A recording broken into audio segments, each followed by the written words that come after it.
వచ్చినాక చిన్నగా అది లేదు కాబట్టి ఇంకా సార్ వాళ్ళు 6ంటికి సాయంత్రం నాకు టైం ఇచ్చేవాడు. నాకు సార్ 6 తర్వాత ఫ్రీ అవుతాను, జాబ్కి వెళ్ళి వచ్చినాక మీరు టైం ఇస్తారంటే నిజంగా వెంకట్ సార్కి శ్రీనివాస్ సార్కి చాలా చాలా కృతజ్ఞతలు అండి. ఎందుకంటే తల్లిదండ్రులు ఎప్పుడు గుర్తు చేసుకోవాలి, మనల్ని వాళ్ళు గుర్తు చేసుకున్నా గుర్తు చెప్పాను అవునా. కాబట్టి నేను సార్ వాళ్ళు ఆ టైంలో ఇస్తే ఒక్కోసారి 9, 10, 11, 10ంటికి కూడా పిడుగురాల సత్తినపల్లిలో నన్ను బస్సు ఎక్కిస్తే ఇంటికి వచ్చేలకు 12 అయ్యేది. అప్పుడు మా అమ్మకి చెప్పాను, అమ్మ కొంచెం పిల్లల్ని చూడమని చెప్పేసి అప్పుడు హాస్టల్ పక్కన స్టాక్ పాయింట్ గవర్నమెంట్లో నా టీంలోనే ఫస్ట్ పెట్టారు జ్యోతి అని. వాళ్ళ ఇంటి పక్కన చిన్న రేట్ల సెట్ ఉండే 9,000 రూపాయలు అది. అయితే అక్కడ 9,900 ఈ 900 కట్టడానికే డబ్బులు లేక ఆ చిన్న రేట్ల ఇంట్లో పక్కన గేదెలు ఉండేవి. మా పిల్లలు అయితే దీనికంటే హాస్టలే బాగుంది కానివాడు. నిజంగా ఒక్కోసారి అయితే వాళ్ళు మాట్లాడే మాటలకి నా ప్రాణం చచ్చిపోయేది అనమాట. అంటే బట్టనగున్న దగ్గర నుంచి ఇక్కడ తీసుకొస్తే నేను అన్నాను, ఏదో ఒక రోజు వెస్టేజ్లో మీకు ఇల్లు కట్టిస్తానమ్మా, అందుకే నేను బయటికి తీసుకొచ్చాను, కొన్ని రోజులు అడ్జస్ట్ అవ్వండి అన్నాను. మా తెలియదైతే అక్క వెళ్ళిందిగా నేనేగా దోమలు అన్నీ ఇవన్నీ కుట్టించుకుంటా ఉండాలా అని చెప్పేసి అట్లా అనేవాడు అనమాట. కానీ నేను కొన్ని రోజులు పాపం అర్థం చేసుకుని పిల్లలు అడ్జస్ట్ అయ్యేవాళ్ళు. అదే ఇంట్లో తర్వాత వంటగదిలోకి వాళ్ళు మా ప్రాబ్లం చూసి వంటగదిలో ఇచ్చారు.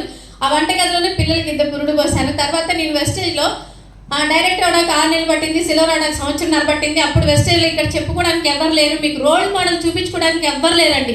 లక్ష తీసుకునే వాళ్ళు, కార్ తీసుకునే వాళ్ళు ఎవరు లేరు. అంటే బయట టీంలో కాదు నాకు తెలీదు, మన టీంలో చూపించడానికి ఎవరు లేరు. కానీ నిలబడతారు ఎవరైనా. ఇంతమంది వచ్చి ఇక్కడ చెప్పి మొత్తుకుంటుంటే మీరందరూ మళ్ళీ బయటికి వెళ్ళాక ఎదా రాజా మీరే చెప్పారు, నేను కాదు అవునా. కానీ అలా ఉండకూడదు కదా, లైఫ్ మారాలి, లైఫ్ చేంజ్ అవ్వాలంటే ఏదో ఒక గట్టిగా పట్టుకోవాలా లేదా. వెస్టేజ్ గట్టిగా పట్టుకున్నానండి. సార్ వాళ్ళు చెప్పింది చెప్పినట్టు చేసుకుంటూ తర్వాత నేను చిన్నగా కింద హౌస్ కట్టుకుందాం, ఒక రీకిల్ సెట్ అని వేసుకున్నాను. అప్పటికి 4 సంవత్సరాలు అయింది స్టార్ట్ చేసి. మన వెస్టేజ్ ఐటీ రిటర్న్స్ వస్తాయి కదా, వస్తున్నాయి అందరికీ. సంవత్సరం వచ్చి తీసుకుంటున్నారా? ఓకే, అవి తీసుకుని నేను నా డాక్యుమెంట్స్ స్థలం కొన్నాను ఒక 50,000 పెట్టి. ఆ 50,000 తీరడానికి 3 సంవత్సరాలు పట్టింది. కానీ వెస్టేజ్లోకి వచ్చాక డాక్యుమెంట్స్ తీసుకెళ్ళి ఇట్లా నాకు నెలలో శాలరీ ఓచర్ వచ్చిందని నేను చూపిస్తే 7 లక్షలు ఏమిచ్చారు. 7 లక్షల లోన్ తీసుకొని కింద రేకులు వేద్దామని ముగ్గేసి గీస్తే మా చుట్టాలు వీళ్ళు వస్తారు కదండి, మా మేనమామ గవర్నమెంట్ ఎంప్లాయ్ అనమాట, గొల్లపూడిలో ఆయన పశువుల హాస్పిటల్ డాక్టర్. 5 లక్షల రూపాయలు వస్తాయి. వచ్చి చూసి ఏమనాలి, పోనీలే కష్టపడి కట్టుకోనాలి. కానీ ఏమన్నాడంటే ఇంత శాలరీ వస్తుంటే మేమే ఉన్న ఇంట్లోనే ఉండి ఏదో చేసుకుంటే నువ్వు ఇంత ఇల్లు వేస్తావా అన్నాడు.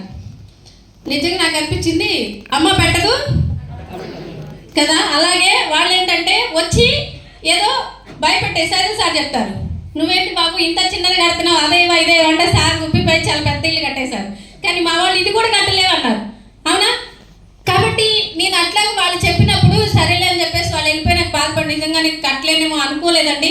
వాళ్ళు అన్నందుకైనా నేను కట్టి చూపిస్తానని కింద 2 పోర్షన్లు అండి. పైన ఇప్పుడు 2022లో మళ్ళీ మన వెస్టేజ్ త్రూ డబుల్ బెడ్రూమ్ తీసుకుని డబుల్ బెడ్రూమ్ కట్టానండి. ఇప్పుడు మా ఇల్లు వచ్చేలకే ₹1,00,00,000 హౌస్. రీసెంట్గా మళ్ళీ ఇప్పుడు ఎలక్షన్ అయిపోయినాక 1,40,00,000 అవునా.